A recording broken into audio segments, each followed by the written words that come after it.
Scientists have recently discovered what could be the first ancient civilization, one that existed even before modern humans appeared. I think it's worth considering the idea that there may have been a distant common ancestor who passed down key knowledge that later cultures inherited. I'm open to the idea that the Great Pyramid was mostly built by the ancient Egyptians, but it's important to remember that the Egyptians themselves often said in their writings that what they knew was inherited from earlier times. Now, imagine going way back in time, long before anyone even dreamed of building the pyramids. You find yourself in Blombos Cave, on the southern coast of South Africa, discovered in the 1990s by Professor Christopher Henshelwood. This cave turned out to be a treasure trove of artifacts dating back about 100,000 years to the Middle Stone Age, offering us a rare glimpse into early human culture. Could we be looking at the remains of a forgotten chapter in human history? I believe we are. The variety of artifacts found in Blombos Cave is nothing short of amazing. Among them are some of the oldest bone tools ever discovered. These weren't just primitive tools, they were carefully crafted, showing a surprising level of skill and an advanced understanding of materials. And this was long before similar tools started appearing in other parts of the world. The sophistication of these tools suggests that early humans were much more advanced than we used to think. But that's not all.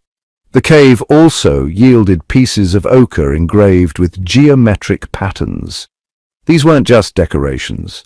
Many researchers believe they're some of the earliest examples of symbolic communication and abstract art, indicating the creators had complex cognitive abilities. There's growing evidence that cave art, which has long been attributed to modern humans, may have actually been made by other early human species. This ability to think abstractly and plan ahead is considered a major step forward in human evolution, a leap known as the cognitive revolution. Even more fascinating is the discovery of shell beads in the cave, suggesting that these early people valued personal adornment. They might have used the beads in necklaces or bracelets, maybe as a form of currency or to show social status. When we compare these ancient markings to later cave art, like the detailed paintings in Lascaux Cave in France, which date back about 17,000 years, an interesting picture emerges. While the Lascaux paintings are more visually complex, the abstract patterns and use of ochre in Blombos might represent an earlier stage of the same mental development, one that eventually led to symbolic thinking and communication. This comparison not only shows the continuity of human artistic expression over time, but also highlights the depth and richness of human creativity from its earliest days. The findings from Blombos Cave challenge many of our old assumptions about prehistoric humans. They offer powerful insights into the development of human cognition, art, and even early forms of social structure. They point to a sophisticated society capable of complex thinking, long before many of the civilizations we know today. Now let's move from ancient South Africa to another fascinating archaeological site, Çatalhöyük in south-central Turkey. It was first discovered by James Mellart in the late 1950s and later excavated by Ian Hodder. This site has been a goldmine of information about urban life during the Neolithic period, dating back between 9,500 and 7,700 years ago. Covering about 32 acres, Çatalhöyük wasn't your typical ancient city. It was very well planned, with houses made of mud brick built so close together that people used the rooftops as pathways and terraces. This unique architectural layout points to a highly organized society, and interestingly, there's no clear evidence of social hierarchy, which is pretty unusual for an early urban center. The people of Çatalhöyük had a vibrant cultural life, as seen in the detailed wall paintings inside their homes. These murals, some of the earliest known examples of narrative art, show scenes of hunting, vultures, and daily life, offering a glimpse into their beliefs, rituals, and natural surroundings. Religion seemed to play a major role in their daily lives.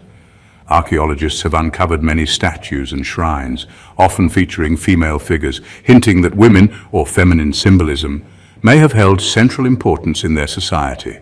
One of the most interesting theories about Çatalhöyük is that it may have been an egalitarian society.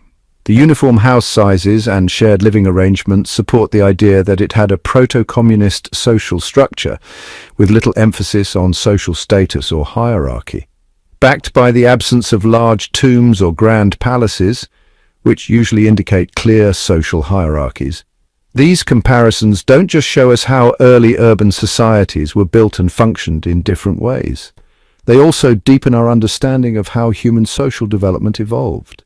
As we dig deeper into these ancient cities, we continue to uncover how our ancestors lived, worked, and built their communities, giving us valuable insights into the past and helping shape our understanding of human history.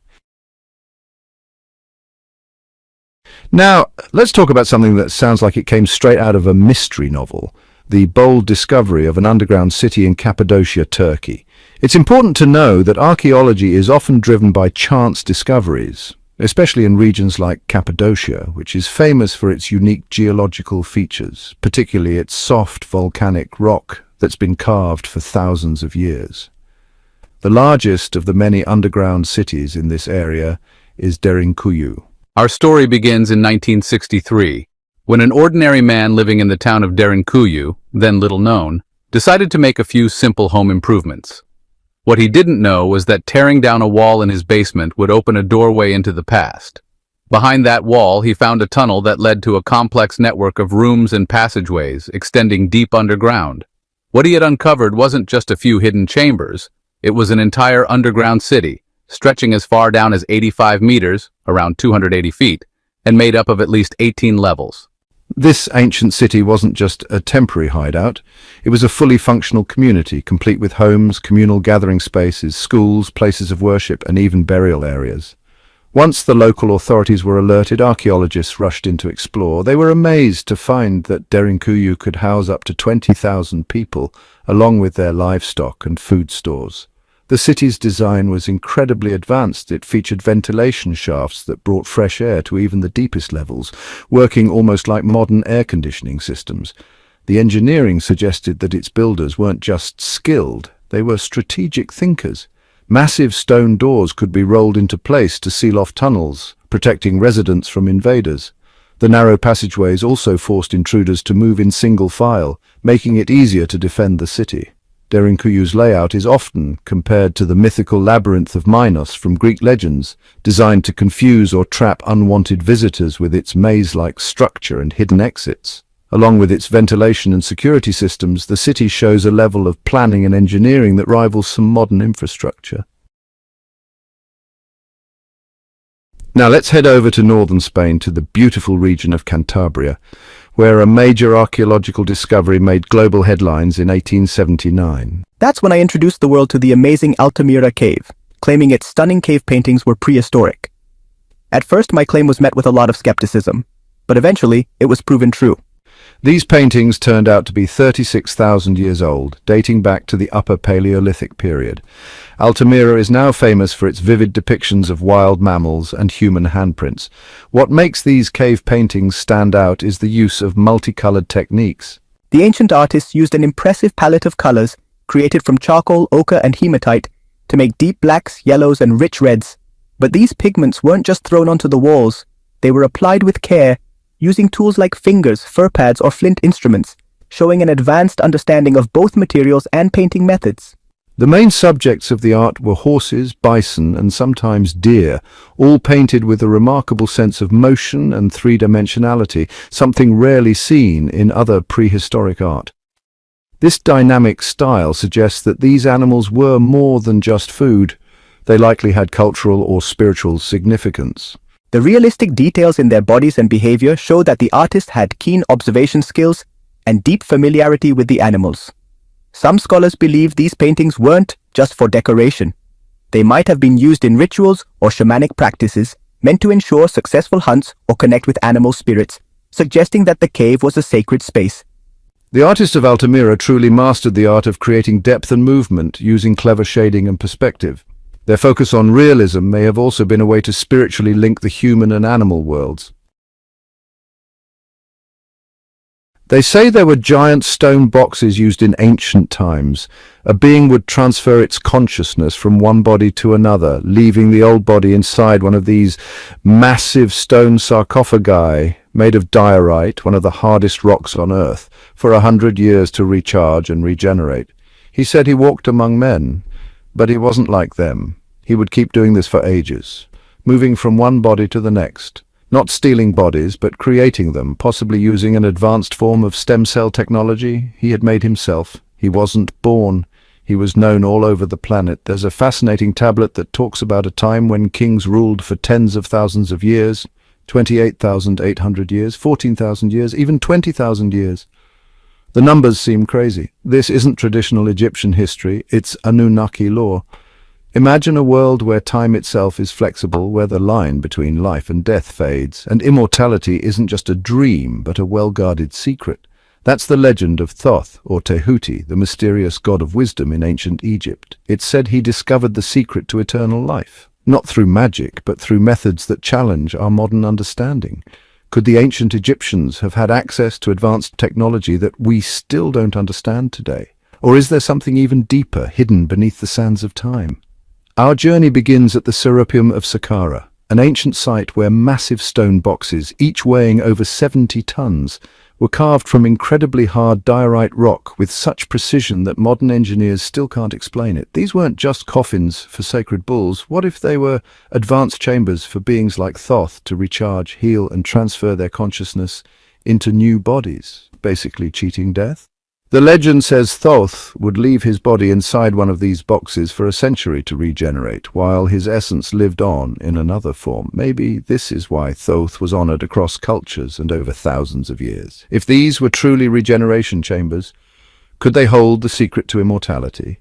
And if so, were the ancient Egyptians the only ones seeking eternal life? Let's now look at Mesopotamia, where the Sumerian king list records rulers who reigned for tens of thousands of years. These weren't ordinary humans. They were said to be Anunnaki demigods with both divine and earthly traits. Some ruled for 28,000 years, others for 14,000. Lifespans that defy all logic. How could they have lived that long? Did they, like Thoth, possess knowledge that extended their lives? Or did they have an even more advanced understanding of life, biology, and genetics? The mystery deepens when we consider the Great Flood, a global catastrophe mentioned in both Sumerian and biblical texts. This flood supposedly ended the reign of the pre-flood kings. After the flood, kingship was re-established, but the rulers lived much shorter lives, some hundreds of years instead of thousands. Could the Anunnaki, who once ruled humanity, have decided to limit the power of their successors? The texts suggest these post-flood kings were still connected to the gods, but they were no longer immortal. Was the Great Flood a reset, a deliberate reboot of human civilization to control human potential and ensure no one became too powerful? This brings us to an interesting link between ancient myths and modern science, genetic engineering. We now know that the human genome contains a strange feature. Chromosome 2 appears to be a fusion of two ancestral chromosomes. Geneticists estimate this fusion happened about 200,000 years ago, which interestingly matches the Sumerian accounts of the Anunnaki creating humans. Could this be proof of intentional genetic modification? Were humans created not just as workers, but as subordinates to a higher species? Our average lifespan today, around 120 years, may not be a coincidence. It could be engineered as a form of lifespan control. Modern science also tells us about telomeres, protective caps at the ends of our chromosomes. Every time our cells divide, these telomeres get shorter. When they wear out, we age and eventually die. The Bible mentions that man's days shall be 120 years. Could this reflect deliberate genetic limits set by the gods? Maybe humanity was created with a built-in expiration date to make sure we never lived long enough to rediscover the ancient knowledge of our creators. One of the most compelling stories that supports this theory is the tale of the Tower of Babel. Humans came together to build a tower to the sky, aiming to reclaim the lost knowledge of the gods. But their efforts were stopped by Yahweh, known as Enlil in Sumerian texts, who feared that humans were advancing too quickly. He confused their languages and scattered them across the earth. More importantly, he shortened human lifespans to make sure that no single generation would live long enough to challenge the gods again. So was the Tower of Babel more than just a symbol of human pride? Could it have been an attempt to reclaim our lost potential, something the gods deliberately suppressed?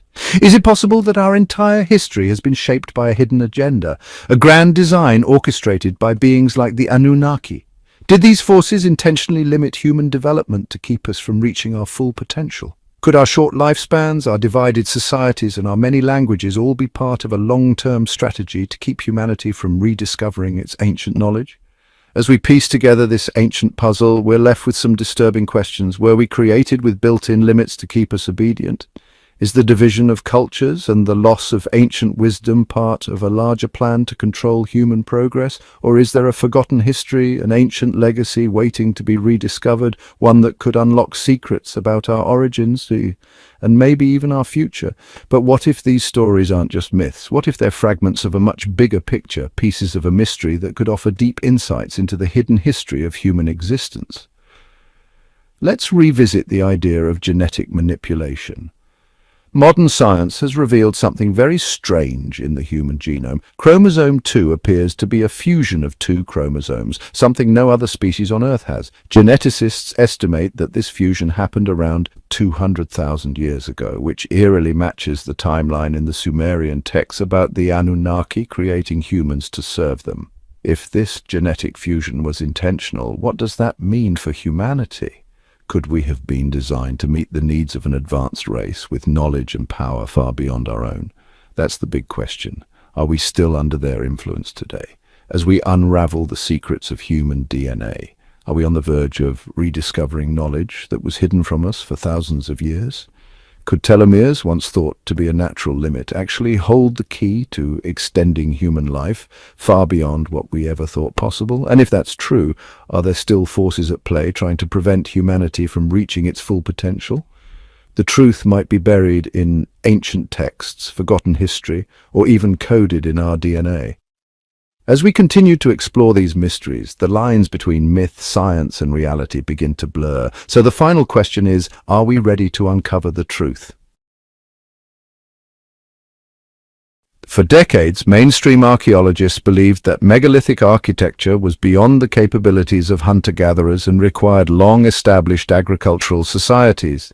They claimed no megalithic structures older than 6,000 years had ever been found. In fact, this was the main argument used by the archaeological gatekeepers to dismiss researchers like John Anthony West and Robert Schoch.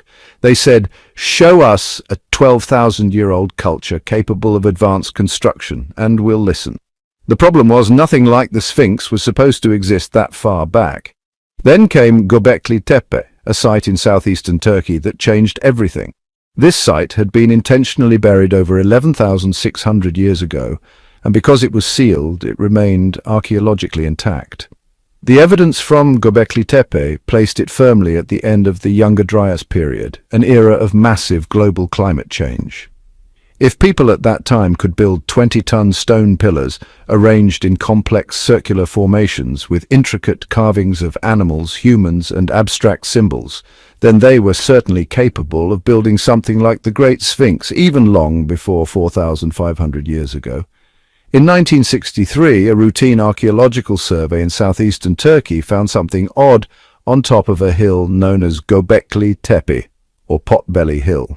At first glance, it just looked like a bunch of broken limestone slabs scattered across the surface. Researchers assumed it was just a medieval cemetery, recorded it, and moved on.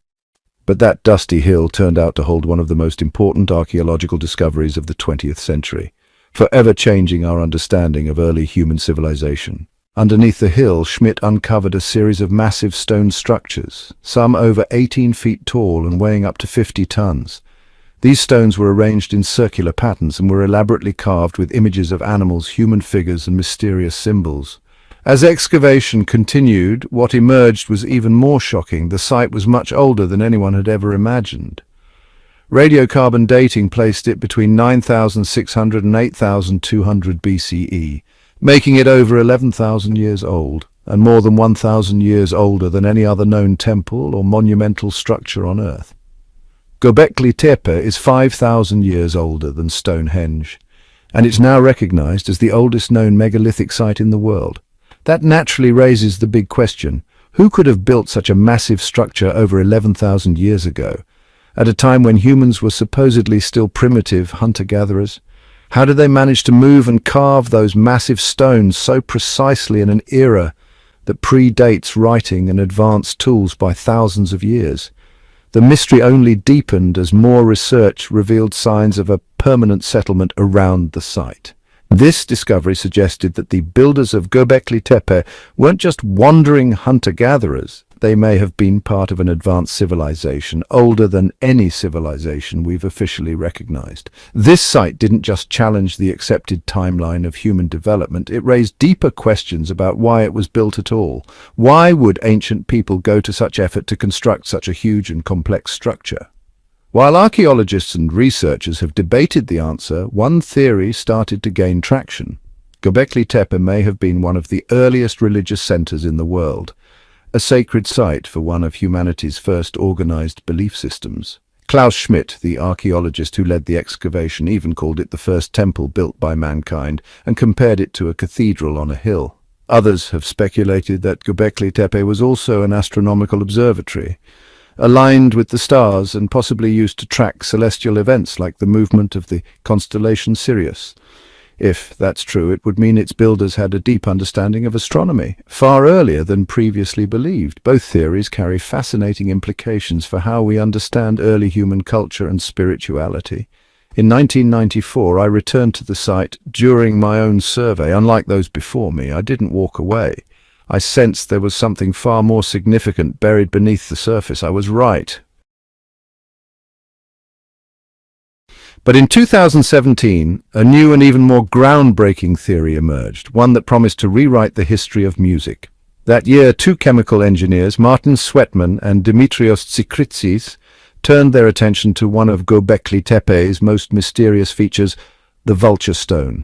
This carefully carved pillar, covered with images of animals and abstract symbols, had puzzled experts for years. But Sweatman and Tsikritsis believed it contained a hidden message. After detailed analysis, they concluded that the carvings weren't just decorative, they were actually encoded information. From their perspective, the animals on the stone symbolized ancient constellations, for example, a scorpion representing Scorpio, and a duck-like shape representing Libra. In the center of the carving was a circular shape, which the researchers interpreted as the sun. According to their theory, the Vulture Stone wasn't just artwork, it was a time capsule recording the alignment of the stars at a specific moment in history. They believed it was a timestamp for a major event in humanity's past. But what kind of event would be so huge that ancient people would commemorate it in stone? The answer, they suggested, was found in another part of the carving, a row of square symbols near the top of the pillar, along with some strange downward lines. Sweatman and Tsikritsis proposed that these symbols represent fragments of a comet falling to Earth, while a nearby image of a decapitated man symbolized the destruction that followed. In their groundbreaking paper, published in Mediterranean Archaeology and Archaeometry, the researchers put forward a bold theory. The Vulture Stone is a record of a catastrophic event, the Younger Dryas Impact. The Younger Dryas period, which occurred from around 12,900 to 11,600 years ago, was a time of sudden and dramatic global cooling. Geological records from that period show signs of massive tsunamis, flooding, wildfires, and the extinction of many species. What caused this worldwide disaster has long been debated. One leading theory is that it was the result of a comet impact, an impact powerful enough to vaporize the ice sheets covering much of North America and throw the planet into chaos. If this theory is true, the implications are mind-blowing. It would mean that not only was there an advanced civilization more than 12,000 years ago, but that this civilization also had the knowledge and motivation to record this cataclysmic event in stone. Subscribe to uncover more forgotten